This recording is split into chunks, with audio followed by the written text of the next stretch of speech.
നമസ്കാരം, റിവ്യൂ മാസ്റ്ററിലേക്ക് സ്വാഗതം. കണ്ടന്റ് കണ്ട് ഇഷ്ടപ്പെട്ടാൽ സബ്സ്ക്രൈബ് ചെയ്യുന്ന കാര്യം പരിഗണനയിൽ എടുക്കുക. പാട്രിയോട്ട്, മമ്മൂട്ടി പറയുന്നതനുസരിച്ച് പാട്രിയോട്ട് എന്നുള്ളത് പേട്രിയോട്ട് എങ്ങനെയായാലും പ്രൊനൗൺസ് ചെയ്യുന്ന എങ്ങനെയായാലും ആ സിനിമയുടെ ടീസർ, ഇതെല്ലാവരും ശ്രദ്ധിക്കുന്നതിൻ്റെ ടൈറ്റിൽ റിവീൽ ചെയ്യുന്ന വെച്ചുള്ള ഒരു ടീസറാണ് എന്നാണ് കൃത്യം. അതിൻ്റെ ആ ടീസറിൻ്റെ ക്ലൈമാക്സിൽ പറയുന്നുണ്ട് 1:21 എങ്ങാണ്ടുള്ള ഒരു ടീസറാണ്. ഈ ടീസറിന് സമ്മിശ്ര പ്രതികരണമാണ് സോഷ്യൽ മീഡിയയിലും ബാക്കിയുള്ളിടത്തെല്ലാം. ചിലവർ ഗംഭീരം എന്ന് പറയുന്നുണ്ട്, ചിലർ കുഴപ്പമില്ല, ചിലർക്ക് ഇഷ്ടപ്പെട്ടേ ഇല്ല. പക്ഷേ ഇപ്പം എനിക്ക് പറയാനുള്ളത്, നമ്മൾ ഈ ടീസർ കണ്ടിട്ട് പടത്തെ നമുക്ക് വിലയിരുത്താൻ പറ്റുമോ?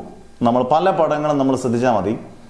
ഇപ്പം ഇതിനകത്ത് ടീസറിനകത്ത് എനിക്ക് തോന്നിയ ഒരു നെഗറ്റീവ്, റിവീൽ ചെയ്യേണ്ട എന്ന് നമുക്ക് തോന്നുന്ന കാര്യങ്ങൾ, ചിലപ്പോൾ ഡയറക്ടറിന് തോന്നുന്ന കാര്യങ്ങൾ ചിലപ്പോൾ റിവീൽ ചെയ്ത് കാണും. ചിലപ്പോൾ മോഹൻലാലിൻ്റെ പോർഷൻസ് ഇങ്ങനായിരുന്നു കട്ട് ചെയ്തേണ്ടത്, ഇവർക്ക് തുല്യ പ്രാധാന്യമായിട്ട് ഉള്ള സിനിമ ആയതുകൊണ്ട് തുല്യ പ്രാധാന്യമായിട്ട് കാണിക്കണമായിരുന്നു എന്നൊക്കെ നമുക്ക് പലർക്കും പല രീതിയിലുള്ള ഇപ്പോൾ സോഷ്യൽ മീഡിയയിൽ അങ്ങനെയൊക്കെ വരുന്നുണ്ട്. പക്ഷെ ടീസർ കണ്ടിട്ട് നമുക്ക് ഒരിക്കലും ഒരു സിനിമയെ നമുക്ക് പൂർണ്ണമായിട്ടും പറയാൻ പറ്റില്ല. കാരണം ഒരു 2-3 മണിക്കൂറിനടുത്തുള്ള സിനിമയാണെങ്കിൽ, ഇതൊക്കെ ലെങ്തി സിനിമകളായിരിക്കും. 3 മണിക്കൂറിനടുത്ത സിനിമയാണെങ്കിൽ അതിനകത്ത് 1 മിനിറ്റ് കൊണ്ട് നമുക്ക് അഭിപ്രായം പറയാൻ ഒരിക്കലും പറ്റത്തില്ല. കാരണം ഇപ്പം എമ്പുരാൻ എന്ന് പറഞ്ഞ സിനിമ, ഒരു രക്ഷയില്ലാത്ത ട്രെയിലറും ടീസറും പോകുന്നത്, ഒരു രക്ഷയില്ലാത്ത. കാരണം അതിനകത്തൊന്ന് കട്ട് ചെയ്തേക്കുന്നത് 2 മിനിറ്റ് ആയിരിക്കും, 2.5 മിനിറ്റ് ആയിരിക്കും നമ്മൾ കാണുന്നത്. സിനിമ അതിൻ്റെ എത്രയോ ഇരട്ടിയാണ് സിനിമ. ഒരിക്കലും നമുക്ക് പറയാൻ പറ്റത്തില്ല. ടീസറും സിനിമയൊക്കെ ഒരുമിച്ച് വരുന്നൊരു ഭാഗ്യമാണ്. അല്ലെങ്കിൽ ആ കട്ട് ചെയ്യുന്നവരുടെ മിടുക്കാണ്, ആ സിനിമയെ അട്രാക്ട് ചെയ്യാനുള്ള കഴിവാണ്. മഹേഷ് നാരായണനെ കുറിച്ച് പറയുമ്പോൾ മഹേഷ് നാരായണൻ അങ്ങനൊരു വ്യക്തിയല്ല. അദ്ദേഹത്തിൻ്റെ ടേക്ക് ഓഫ് ആയാലും മാലിക്കായാലും ഈ പറഞ്ഞ പല സിനിമകൾ, 90% സിനിമകൾ അദ്ദേഹം ഇലവേറ്റ് ചെയ്തൊന്നും കാണിക്കുകയോ ഭയങ്കര സംഭവമാണെന്ന് കാണിക്കുകയോ ചെയ്തില്ല. ചിലപ്പോൾ സിനിമയിൽ ഗംഭീര സംഭവങ്ങൾ കാണുമായിരിക്കാം, പക്ഷേ അതൊന്നും അങ്ങനെ കാണിക്കാൻ ചാൻസ് വളരെ കുറവാണ്. പക്ഷെ ഒരു കാര്യം പറയാം, മഹേഷ് നാരായണൻ ഗംഭീര എഡിറ്ററാണ്. ഇപ്പോൾ ഉദാഹരണം, കമലഹാസൻ്റെ വിശ്വരൂപം വരെ എഡിറ്റ് ചെയ്തത് ഗംഭീരമായിട്ട്, ഇത്ര മണിക്കൂർ എടുത്ത് 4-4.5 മണിക്കൂറുള്ള പടം എഡിറ്റ് ചെയ്ത് 2.5 മണിക്കൂർ 3 മണിക്കൂറായിട്ട് ചുരുക്കിയത് ഇദ്ദേഹമാണെന്നാണ് പറയുന്നത്. കാരണം അത്രയ്ക്ക് ബ്രില്യൻ്റ് എഡിറ്ററാണ്. കമലഹാസന് ഭയങ്കര എല്ലാ ഇൻ്റർവ്യൂകളിലും മഹേഷ് നാരായണനെ കുറിച്ച് അത്രയും അഭിപ്രായമാണ്. മികച്ച എഡിറ്റർ, നല്ല എഡിറ്ററാണ്. അന്നേരം അദ്ദേഹം ചുമ്മാതെ എഡിറ്റ് ചെയ്തൊരു വീഡിയോ ഇടത്തില്ലായിരിക്കാം, അല്ലെങ്കിൽ ടീസർ ഇടത്തില്ലായിരിക്കാം. പിന്നെ നല്ല സ്റ്റാൻഡേർഡ് പടം എന്നുള്ള രീതിയിൽ ഒരു ക്ലാസ് പടം പ്രതീക്ഷിച്ച് പോയാൽ മതി എപ്പോഴും.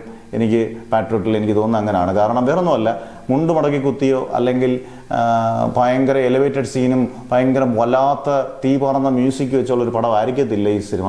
ഒരു ക്ലാസ് രീതിയിൽ പോകുന്ന സിനിമ, ഒരു കഥാപശ്ചാത്തലം കാണും, കണ്ടന്റ് കാണും. ആ കണ്ടന്റിനനുസരിച്ച് നല്ല കഥാപാത്രങ്ങളെ സൃഷ്ടിച്ച് മുന്നോട്ട് പോകുന്നൊരു സിനിമയായിരിക്കും എന്നാണ് എനിക്ക് ടീസർ കണ്ടപ്പോൾ തോന്നിയത്. ടീസർ കണ്ടിട്ട് നമുക്ക് പടത്തിനെ വിലയിരുത്താൻ പറ്റത്തില്ല. മോഹൻലാലിന് ചെറിയ വേഷമൊന്നും എനിക്ക് ഒരിക്കലും തോന്നുന്നില്ല സിനിമ കണ്ടിട്ട്. കാരണം എന്തായാലും മമ്മൂട്ടി മോഹൻലാൽ ഉള്ളപ്പം മോഹൻലാലിന് നല്ലൊരു സ്പേസ്, അതിനകത്ത് ഗംഭീര സ്പേസ് ആയിരിക്കും. പലരും പറയുന്നുണ്ട് മോഹൻലാൽ അതിനകത്ത് ഒരു കാല് വയ്യാതെ, ചിലപ്പോൾ നമ്മളിപ്പോൾ പറയാൻ പറ്റത്തില്ല, റിവീൽ ചെയ്യാൻ പറ്റില്ല. ചിലപ്പം ഫ്ലാഷ് ബാക്ക് എന്ന് പറയുന്ന സാധനം അതിനകത്ത് കാണും. അതിനകത്ത് മോഹൻലാൽ ഗംഭീര ക്യാരക്ടർ ആയിരിക്കും, അതിനുശേഷം എന്തെങ്കിലും അദ്ദേഹത്തിന് സംഭവിച്ചായിരിക്കാം. അന്നേരം അങ്ങനെയൊക്കെ നമുക്കിതാകാം. ആ സിനിമ ഓൾ വന്നു കഴിയുമ്പം ഒരു പക്ഷേ ട്രെയിലറും ടീസറും ഇല്ലാത്ത രീതിയിൽ വന്നേക്കാം. ചിലപ്പോൾ ഗംഭീരമായേക്കാം, ചിലപ്പോൾ മോശമായേക്കാം. പക്ഷേ ഔട്ട് ആൻഡ് ഔട്ട് മഹേഷ് നാരായണൻ്റെ ടീസറിൽ നിന്ന് പ്രതീക്ഷിക്കുന്ന കാര്യങ്ങൾ തന്നെ വന്നിട്ടുള്ളൂ എന്നുള്ളതാണ് എനിക്ക് തോന്നിയിട്ടുള്ളത്. കാരണം അദ്ദേഹത്തിന് ഇതേ പ്രതീക്ഷിക്കുന്നുള്ളൂ. കാരണം അദ്ദേഹം അങ്ങനൊരു വലിയ ഈ പറഞ്ഞ എലിവേറ്റഡ് സീനൊക്കെ എടുത്ത് കാണിക്കുന്നതൊക്കെ വളരെ കുറവാണ്. ഇതുവരെയും അങ്ങനെ തന്നെയായിരുന്നു അദ്ദേഹത്തിൻ്റെ പടങ്ങളിലുള്ളത്. അതുകൊണ്ട് ഈ സിനിമ മലയാളത്തിലെ ഏറ്റവും ബിഗ് ബഡ്ജറ്റ് സിനിമ എന്ന് പറയുന്നു. മമ്മൂട്ടി മോഹൻലാൽ 17 കൊല്ലത്തിന് ശേഷം 2008-2020 ശേഷം ഒരുമിക്കുന്ന സിനിമ. നല്ല പോലെ എല്ലാവരും, ഫഹദ് ഫാസിൽ, കുഞ്ചാക്കോ, നയൻതാര, അങ്ങനെ രേവതി, അങ്ങനെ എല്ലാ വലിയ ആർട്ടിസ്റ്റുകളും അഭിനേതാക്കളും നമ്മുടെ മലയാളത്തിലെ അഭിനേതാക്കൾ മാത്രമല്ല, ഇവർ സൂപ്പർ സ്റ്റാറുകൾ മാത്രമല്ല, ഗംഭീര അഭിനേതാക്കളുമാണ്. ഇവരെല്ലാവരും ഗംഭീര അഭിനേതാക്കളാണ്. ഇവരെല്ലാം കൂടെ ചേരുമ്പം എന്തായാലും ഒരു മോശം സിനിമയാകത്തില്ല എന്ന് വിശ്വസിക്കുന്നു. എന്തായാലും ടീസർ കണ്ടിട്ട് നിങ്ങൾക്ക് എങ്ങനെ തോന്നി എന്നുള്ളത് നിങ്ങൾ കൃത്യമായിട്ട് കമൻറ്റ് ചെയ്യുക. ഈ സിനിമ എങ്ങനെ ആയിരിക്കാം എന്നങ്ങനെ പ്രെഡിക്റ്റ് ചെയ്യാൻ പറ്റുന്നുണ്ടെങ്കിൽ നല്ല കാര്യം. ഡീകോഡ് ചെയ്യാനൊക്കെ ആണെങ്കിൽ നമുക്ക് ഡീകോഡ് ചെയ്ത് അത്യാവശ്യം കാര്യങ്ങളൊക്കെ പറയാൻ പറ്റുന്ന ഒരു ടീസറായിട്ട് എനിക്ക് തോന്നിയത്.